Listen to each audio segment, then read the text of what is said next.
in today's day and age, we cannot be isolationists. We just can't.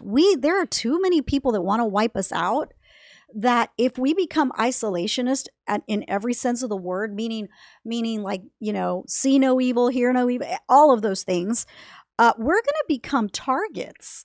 And I personally do not want for North Korea or China or even Russia to have a kind of a head on over us, because that is scary. That is really, really scary.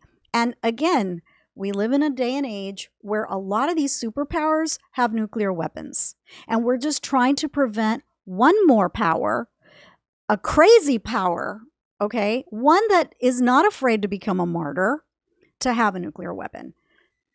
Yeah, I think that this is a case where, and this is just, right out of Clausewitz or Sun Tzu or any of the great writers on military power, when a nation state becomes powerful enough, your calculation has got to change, right? So there's an old saying, what do you call a dictator who has nuclear weapons? And the answer, ironic, is sir, right? Because once a guy has nuclear weapons, you have to treat that person very, very deferentially, because he just has the power to explode, let's say, Chicago, or or in the case of Israel, let's say Jerusalem. Right. Now, Iran hasn't got there yet, right? Not yet. Iran will be in a completely different place once they get there.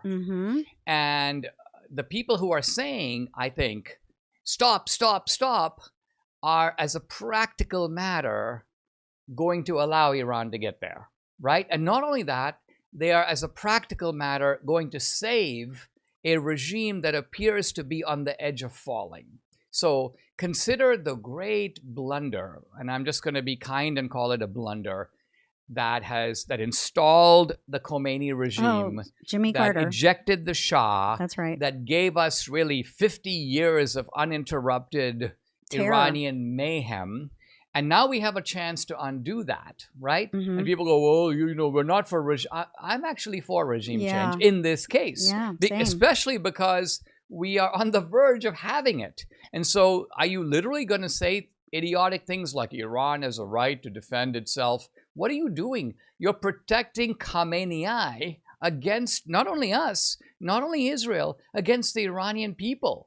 You're trying to leave this horrific regime in place. You're trying to save it when it's about to or close to going down.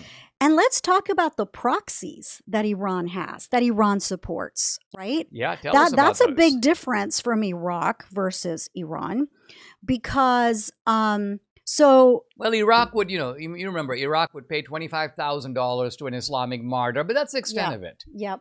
In fact, beyond that, Iraq was fighting with Iran.